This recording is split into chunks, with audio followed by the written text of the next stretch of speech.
Hello friends, it's me Akhila. Welcome back to my channel me and we vlogs. അപ്പോൾ നമുക്ക് ഇന്നൊരു get ready with me കണ്ടാലോ? ഞാൻ ഒരു ബർത്ത്ഡേ ഫംഗ്ഷന് വേണ്ടി റെഡി ആവുമായിരുന്നു കേട്ടോ. അപ്പോൾ നമ്മൾ ആദ്യം തന്നെ ടോണർ നമ്മൾ അപ്ലൈ ചെയ്ത് കൊടുക്കുന്നുണ്ട്. അത് നല്ലപോലെ ഡ്രൈ ആയ ശേഷം ഞാൻ സിറാണ് അപ്ലൈ ചെയ്ത് കൊടുത്തത്. ദെൻ നമ്മൾ അപ്ലൈ ചെയ്യുന്നത് മോയ്സ്ചറൈസറാണ് കേട്ടോ.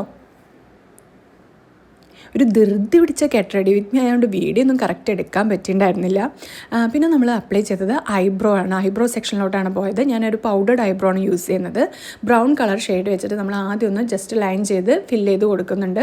ഫില്ല് ചെയ്തത് ആ ബാക്കത്തെ ബ്രഷ് വെച്ച് ജസ്റ്റ് ഒന്ന് കോംബ് ചെയ്ത് കൊടുക്കുക ചെയ്തത്. അങ്ങനെ ചെയ്യുകയാണെങ്കിൽ നമുക്കൊരു നാച്ചുറൽ ലുക്ക് കിട്ടും കേട്ടോ. ദെൻ നമ്മളത് കഴിഞ്ഞിട്ട് ഞാനൊരു ലിക്വിഡ് കൺസീലറാണ് അപ്ലൈ ചെയ്തിട്ട് കൊടുത്തത്. ആ ഐബ്രോൻ്റെ അതൊന്ന് നമ്മൾ ഷേപ്പ് ചെയ്ത് കൊടുത്തു. എന്നിട്ട് നല്ലപോലെ അത് നമ്മളൊരു സ്പഞ്ച് യൂസ് ചെയ്ത് ബ്ലെൻഡ് ചെയ്ത് കൊടുക്കുന്നുണ്ട്. അത് കഴിഞ്ഞ് നമ്മളിത് ഫേസിലോട്ടാണ് പോയത്. നമ്മൾ ഫേസിൽ പ്രൈമറാണ് അപ്ലൈ ചെയ്ത് കൊടുക്കുന്നുണ്ട്. അപ്പോഴേക്കും തന്നെ അച്ഛനും അമ്മയും എന്നെ കഴിഞ്ഞില്ലേ എന്ന് വിളിക്കാൻ തുടങ്ങി. പിന്നെ എല്ലാം ചടപടയെന്നായിരുന്നു. പിന്നെ നമ്മളിത് പിമ്പിൾസും കാര്യങ്ങളും ഡാർക്ക് സ്പോട്ട് കവർ ചെയ്യാൻ വേണ്ടി കളർ കറക്റ്റർ വെച്ചിട്ട് ഞാൻ ഒന്ന് കറക്റ്റ് ചെയ്തിട്ടുണ്ട്. അത് കഴിഞ്ഞ് നമ്മൾ എൻവൈബയുടെ ഒരു സ്റ്റോപ്പ് ക്രീം യൂസ് ചെയ്തു.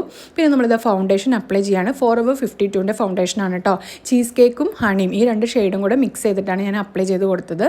ഇതൊക്കെ കഴിയുമ്പോഴേക്കും ബാക്കി എനിക്ക് വീഡിയോ എടുക്കാൻ പറ്റിയിട്ടുണ്ടായിരുന്നില്ല എന്നുള്ളതാണ് സത്യം. അത് കഴിയുമ്പോഴേക്കും ഞാൻ ഐ ഷാഡോ ഒക്കെ വെച്ച് ഐ ഷാഡോ ഒന്ന് ഇട്ട് കൊടുത്തിട്ടുണ്ട്. പിന്നെ അടിയിലും താഴെയും നമ്മൾ ഐറ്റെക്സിൻ്റെ ഐലൈനർ യൂസ് ചെയ്ത് കണ്ണ് എഴുതി കൊടുത്തു. പിന്നെ ജസ്റ്റ് ഒരു ലിപ്സ്റ്റിക്കും കൂടി ഇട്ട് ഫ്രീ ഹെയർ ആയിട്ടാണ് ഇട്ടത്. ഓൾറെഡി ഒന്ന് സ്ട്രെയിറ്റ് ചെയ്ത് ഇട്ടിട്ടുണ്ടായിരുന്നു. അപ്പോൾ അത്രയേ ഉള്ളൂ. അപ്പോൾ ലുക്ക് കണ്ടിട്ട് നിങ്ങൾ ഇഷ്ടപ്പെടുകയാണെങ്കിൽ ഒന്ന് കമൻറ്റ് ചെയ്യണേ. പുതിയ വീഡിയോ ആയിട്ട് കാണുന്നത് വരേക്കും ബൈ ബൈ.